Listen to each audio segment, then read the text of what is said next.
Hola amigos, bienvenidos a esta nueva emisión de Sin Filtros. Vamos a conversar sobre la crisis que está viviendo Perú. Hay un nuevo presidente. En los últimos 10 años han habido cambios y cambios y cambios. La ahora expresidente Dina Boluarte fue vacada de su puesto y posteriormente llega José Geri. Bienvenidos todos y bienvenida nuestra invitada. Ella es experta en análisis político y ha estado con nosotros en múltiples oportunidades aquí. Muchas gracias por estar con nosotros. Bienvenida. ¿Qué pasa en Perú? Sinceramente, lo que está pasando en el Perú es un despropósito total.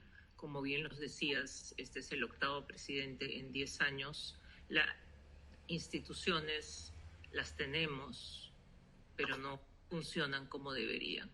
Y esto para mí es el producto de, como dicen muchos, un cálculo político, pero yo creo que deberían hacer un poco más de matemáticas en sus cálculos políticos porque le están haciendo mucho daño al Perú. Estamos a menos de 6 meses de elecciones presidenciales y luego de 2 años de gobierno, casi 3 años de gobierno de Dina Boluarte, una presidenta que no es querida, que tiene un rechazo de 97%, destituirla a la puerta del horno no tiene mucho sentido, ¿no? Y esto ha sido sumamente violento.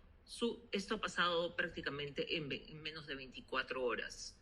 El día de ayer, el Congreso abrió sus puertas, comenzaron las sesiones y se presentó la primera moción de vacancia. Esta moción de vacancia era de grupos de izquierda, pero rápidamente comenzó a llenarse de todo tipo de firmas. Se presenta la segunda, la tercera, la cuarta, y hasta parece que ha habido una quinta moción de censura, y esto ha alborotado a todo el Congreso y se han ido uniendo diferentes fuerzas. Para ubicar a tu auditorio, es importante saber, en el Perú, el Congreso está conformado por 130 congresistas. Tenemos una sola cámara. A partir de las siguientes elecciones vamos a regresar, porque las tuvimos antes, a 2 cámaras, pero en este momento solo hay una cámara.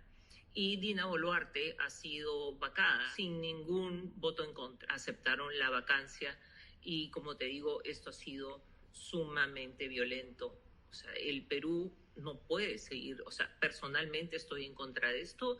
La única justificación que se escucha en los medios y por declaraciones de los políticos es que es un cálculo político. ¿Cuál es el cálculo político? ¿Cómo nos lo podemos explicar?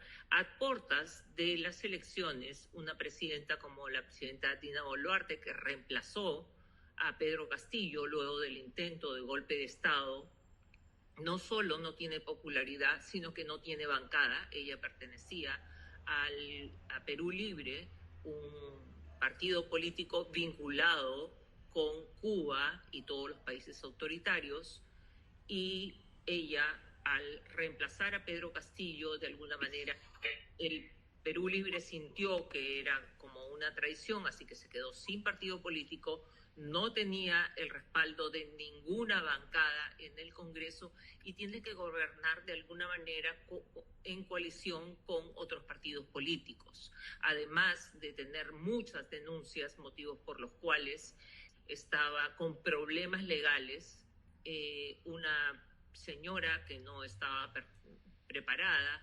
bastante banal en su comportamiento, fue acusada por tener objetos como Rolex, por haberse hecho cirugías plásticas, lo cual la gravedad de la cirugía plástica no era la cirugía en sí, sino no avisar al Congreso que iba a someterse a una operación quirúrgica que implicaba anestesia y los riesgos que siempre hay, es normal en cualquier tipo de operación. Entonces, todo se ha ido juntando y a esto le agregamos un ingrediente muy, muy grave, que es la gran violencia. Digamos que el Perú no es de los países más violentos de Latinoamérica, pero Latinoamérica está tomado no solo por los redes de crimen organizado, de narcotráfico, de oro, sino que además la violencia, tenemos una fuerte presencia del Tren de Aragua, nuestras cárceles están inundadas de personas que ya han sido capturados del Tren de Aragua. Y comienzan a aparecer ciertas modalidades que se incrementan. La extorsión, hay en lo que va del año 18.000 denuncias de extorsión. Eso no quiere decir que sean 18.000, son 18.000 personas las que han denunciado. Las extorsiones son mucho más y sigue aumentando la criminalidad.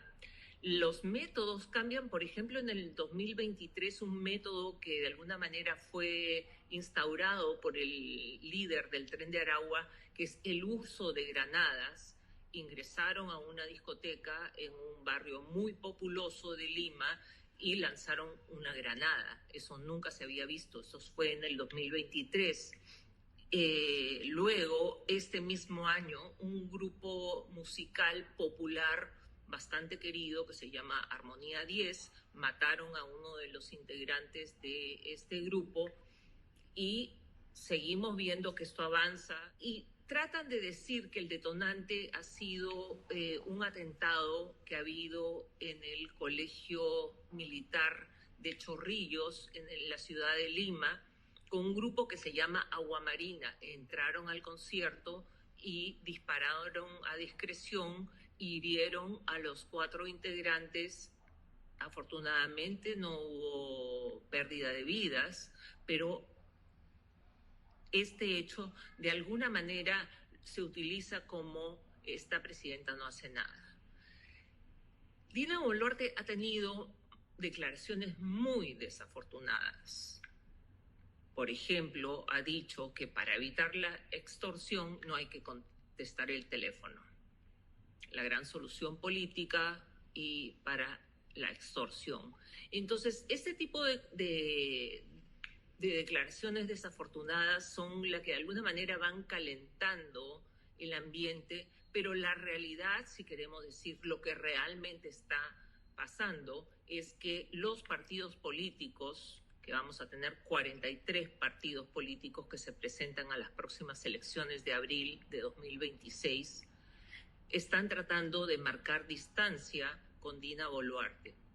Y eso es sumamente grave porque lo único que crea es inestabilidad. Las manifestaciones siguen, las manifestaciones son por cualquier motivo. Acá, por ejemplo, apareció un grupo que representa a la generación Z de Camboya, un lugar que es bastante lejano, pero cuando vemos a las personas que salen a las manifestaciones, no son precisamente chicos de 24 o 25 años, son personas mayores con demandas completamente distintas a lo que están pidiendo los chicos de la manifestación.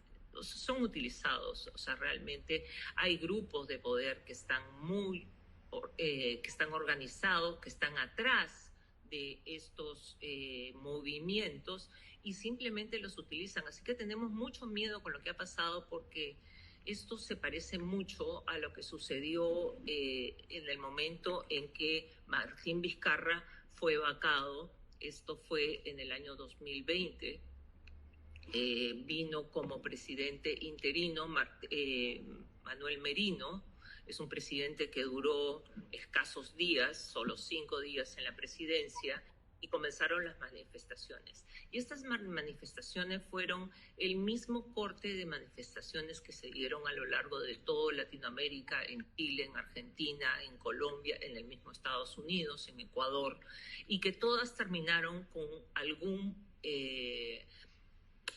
digamos que algo a favor de la izquierda, ¿no? Por ejemplo, los movimientos en Estados Unidos, Black Lives Matter, terminó con reivindicaciones de la izquierda. En Colombia catapultó a Petro, al presidente Petro. En el caso de Perú nos trajo a un presidente interino que fue Francisco Sagasti y finalmente en las elecciones gana Pedro Castillo, un personaje totalmente de izquierda, vinculado con Sendero Luminoso, pero además vinculado con Cuba y todos los movimientos de Cuba.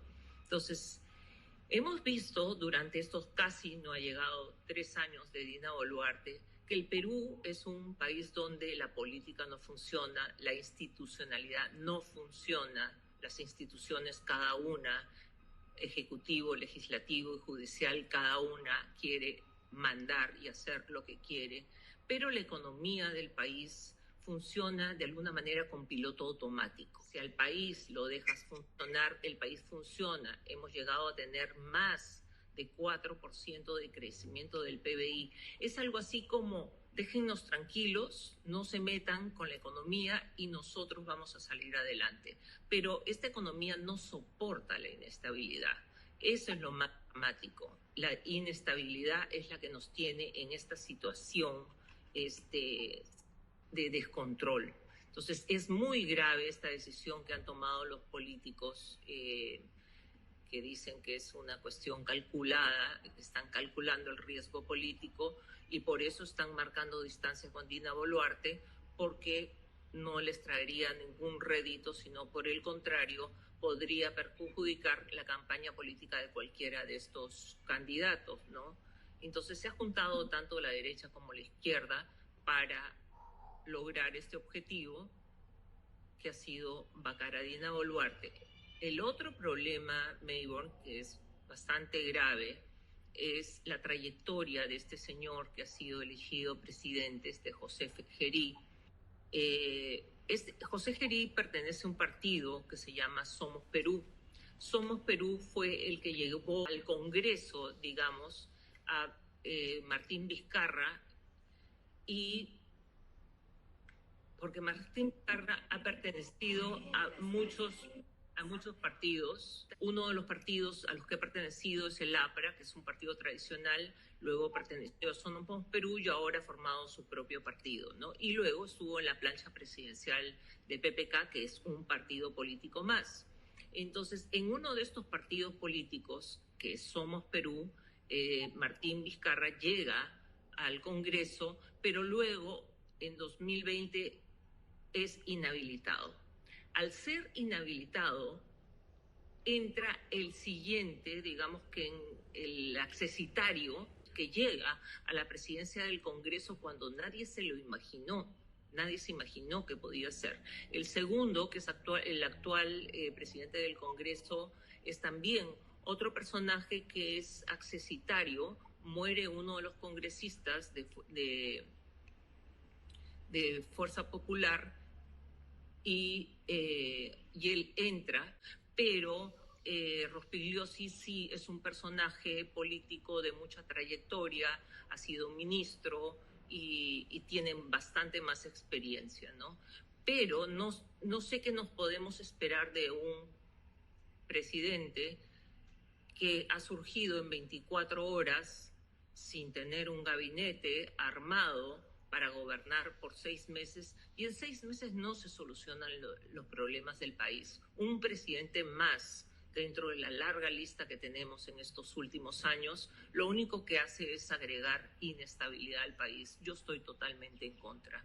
Creo que es egoísta de parte de los partidos y del Congreso, que a lo largo de estos casi 5 años, lo único que ha hecho es, digamos, en buen castellano, buscar agua para su molino, ¿no? Ese es uno de los grandes problemas que tenemos, la inexperiencia, y eso también se lo debemos a Martín Vizcarra, porque una de las leyes que implementó Martín Vizcarra es que ningún congresista podía haber participado del Congreso en el periodo anterior, como que no había reelección de los congresistas.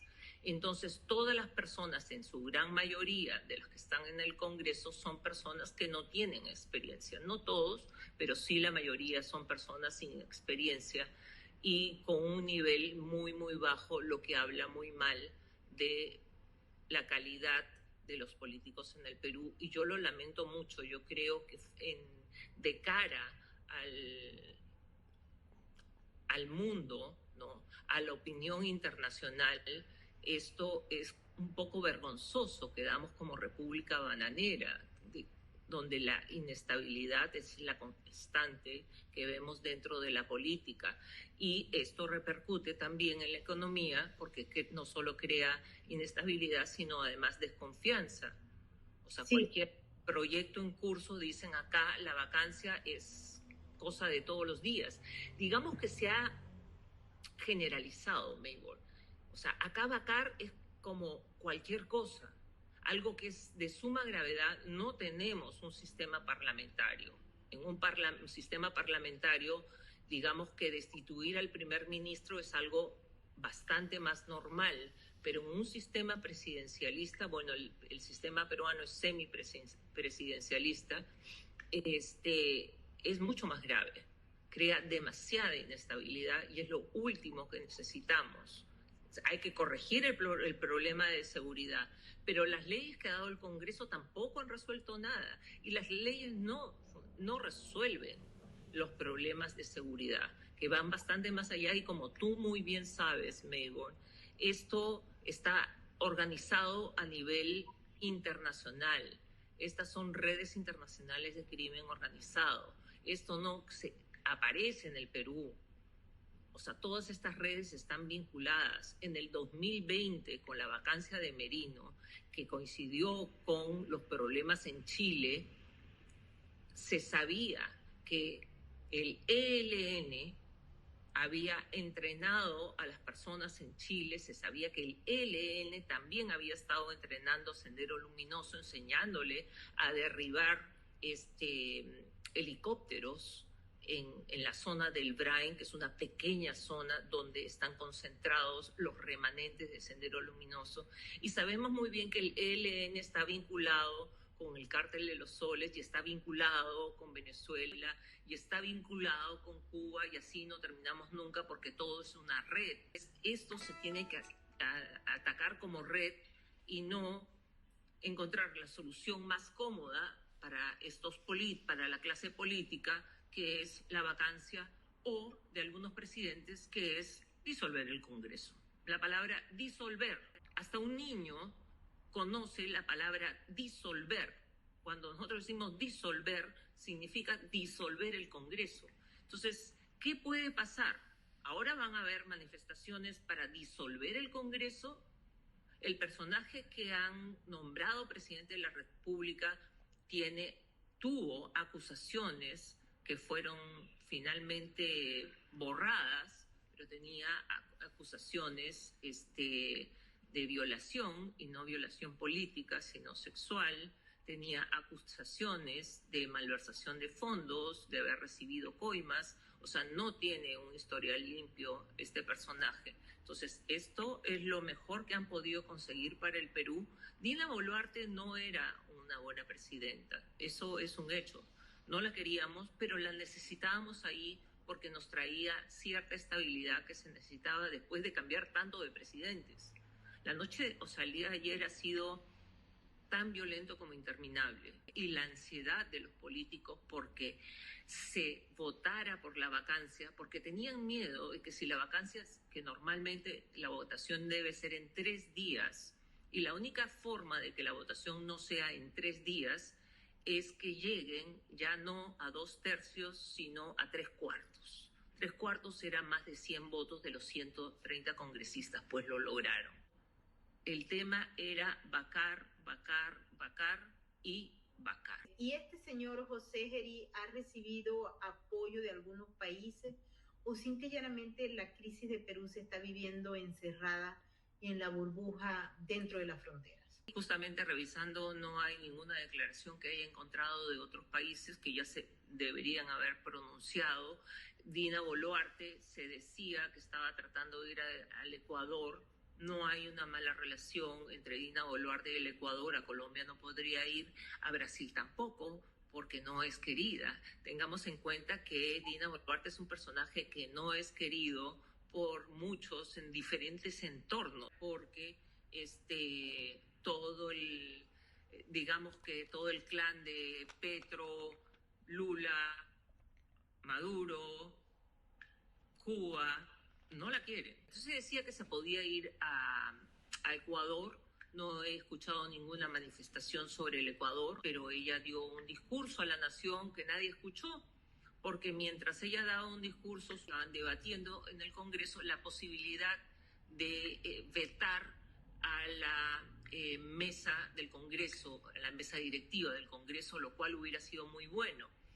Pero al final no progresó el veto a la mesa del Congreso y es elegido José Gerí, que en ese momento era el presidente del Congreso, porque recordando la plancha presidencial, mira, de Pedro Castillo, era una plancha de alguna manera ilegal, porque estaba yendo en contra de la Constitución peruana. La Constitución peruana dice que para presentar la plancha presidencial necesitas un presidente y 2 vicepresidentes, pero parece ser, en este momento está siendo acusado el presidente del Jurado Nacional de Elecciones porque aceptó una plancha inconstitucional. Entonces se presenta Pedro Castillo con Dina Boluarte. Cuando vacan a Pedro Castillo, Dina Boluarte gobierna en solitario porque no tiene vicepresidente. Por lo tanto, le toca al presidente del Congreso asumir el cargo en el supuesto probable en el Perú de que hubiera una nueva vacancia. Qué pena que no se cambió la mesa del Congreso, habían otras propuestas y hay mucho egoísmo. Sabemos que la política trae egos, la política es una pugna de intereses, ¿no?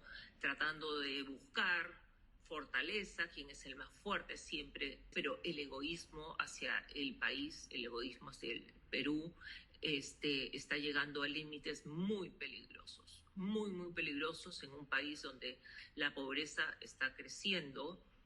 Es que todo lo que habíamos ganado con la Constitución de 1993, el crecimiento que tuvimos, Alan García, que nos llevó a crecimientos de 7-8%, incluso en la crisis del 2008, el Perú creció 1.5%, mientras todos los países se derrumbaban, el Perú crecía.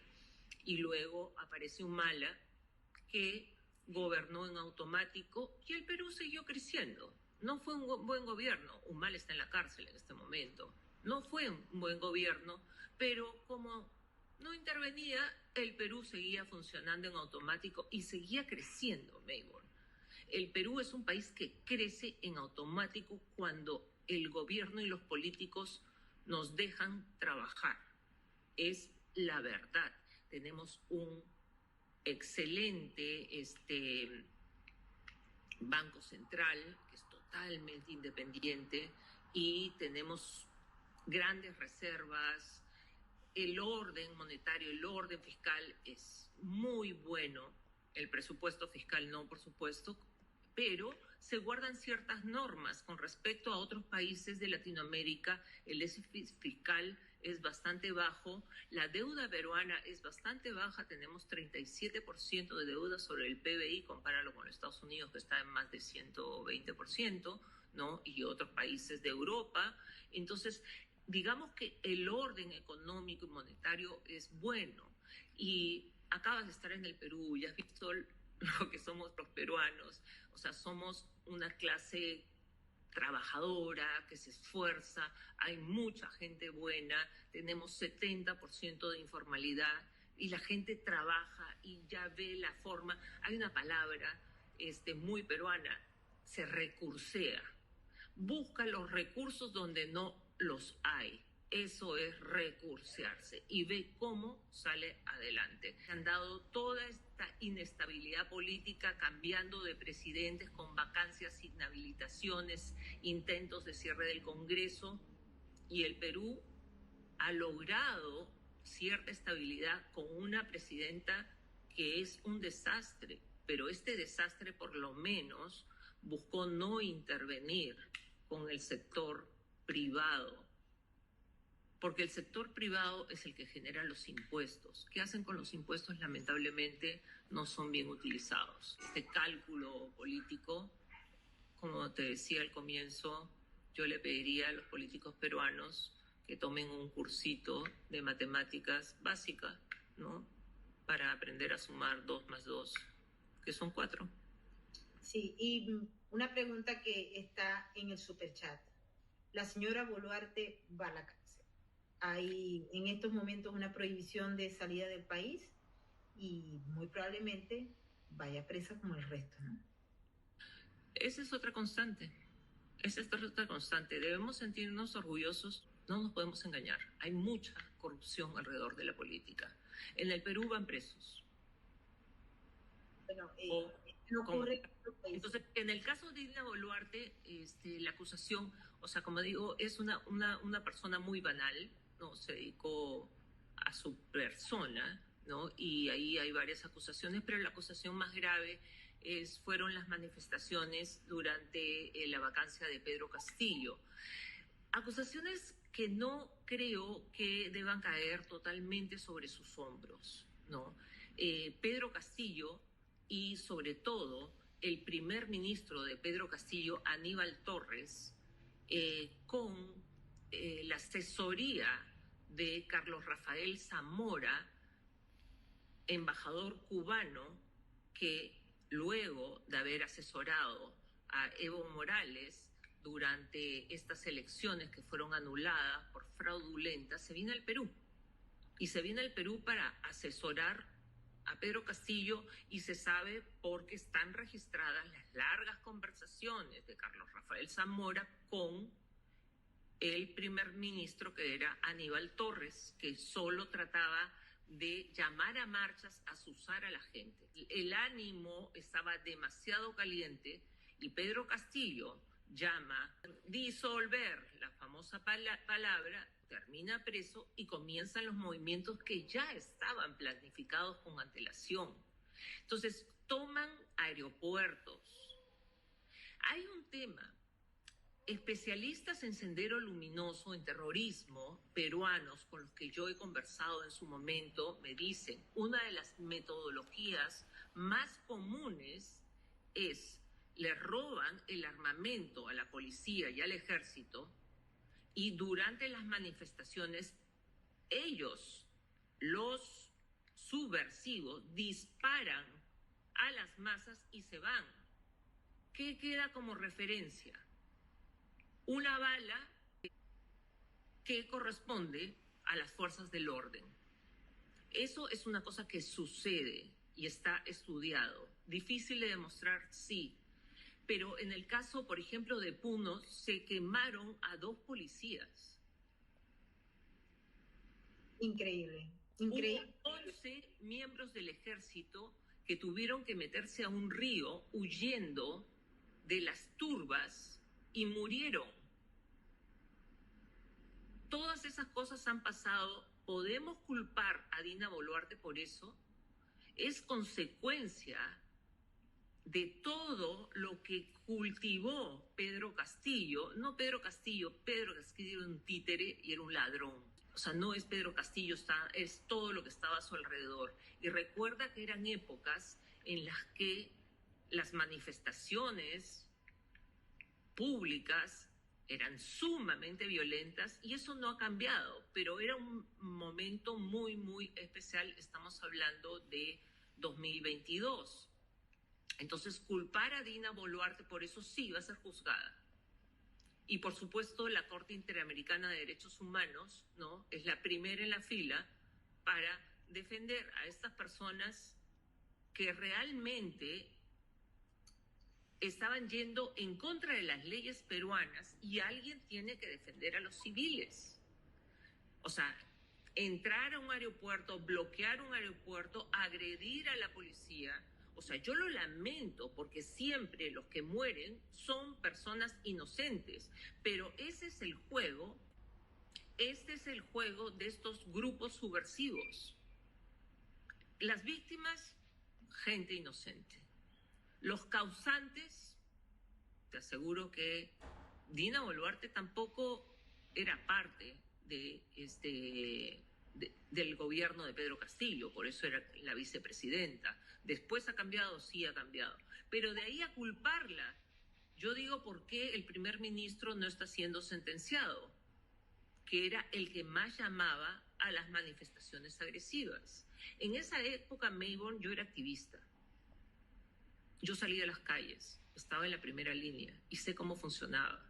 Nosotros organizábamos manifestaciones pacíficas. En las últimas manifestaciones que organizábamos, comenzaron a infiltrar personas, porque nos conocíamos todos, Mayborn. Comenzaron a infiltrar personas. Entonces, cuando eso sucedía, y normalmente las manifestaciones son en el centro de Lima, ya te paseaste por la zona del Congreso, que es donde siempre nos convocábamos, En ese momento lo que hacíamos, nos retirábamos a otros lugares como podía ser, por ejemplo, la Plaza San Martín, que estaba tomada por Pedro Castillo. Eran momentos de mucho movimiento, o sea, la gente quería que saliera Pedro Castillo y nunca logramos una vacancia. Y mira tú qué fácil han vacado a Dina Boluarte haciendo un cálculo político. Entonces, esta señora por lo menos va a tener muchísimos juicios, si bien complicados van a ser los juicios, ¿no? Pero de lo que verdaderamente habría que acusarla es de haber sido una presidenta que se ha preocupado por su propia persona, por su propia estética, y no se ha preocupado como debería, ¿no? Por hacer frente a la criminalidad, que es un problema que no lo vamos a solucionar los peruanos. La criminalidad es un problema que se tiene que solucionar en forma regional. Es un problema que los tenemos todos. Estas personas subversivas, violentas, reciben órdenes. Sí. Y las órdenes son internacionales. Tú lo sabes perfectamente, lo sabes más que yo. Exactamente, y de allí el problema que hay en la resolución del problema, y particularmente cuando ustedes tienen al Tren de Aragua, que ha sido designado como una organización terrorista por Estados Unidos y por otros gobiernos de la región, pero que pareciera que no tiene como una especie de disonancia en algunos gobiernos. Petro dice que son muchachos que no tuvieron oportunidades y hay otros gobiernos que dicen lo contrario. Es uno de los mayores problemas que tenemos en el Perú. Hay mucha gente en la cárcel, ¿eh? No sé cuántos son, creo que son más o menos unos 5.000 miembros del Tren de Aragua que están en la cárcel. Pero el otro problema es que los mismos fiscales y los mismos jueces, el Poder Judicial tiene miedo de acusarlo, porque los casos de extorsiones y los casos de uso de granadas, en el Perú no se usaban granadas. Las granadas vienen de metodologías y hay grupos que están interesados en que los países se desestabilicen por grupos de poder. Un poco la situación es muy delicada, muy triste. Para mí es casi vergonzoso contarlo, o sea, internacionalmente, ¿no? Porque van a pensar, o sea, la clase política debería cambiar de raíz, ¿no? Pero otra de las cosas que hizo Martín Vizcarra, una vez más, fue destruir a los partidos políticos con sus leyes. Tristemente, muy preocupante, y vamos a estar pendientes de lo que ocurre en Perú. Queremos al Perú y queremos un Perú productivo, un Perú libre, pero no Perú libre el de Castillo, sino Perú con libertad, vamos a decirlo así para aclararlo. Beri, muchas gracias por haber estado con nosotros en Sin Filtros. Gracias a ti, Neighbor.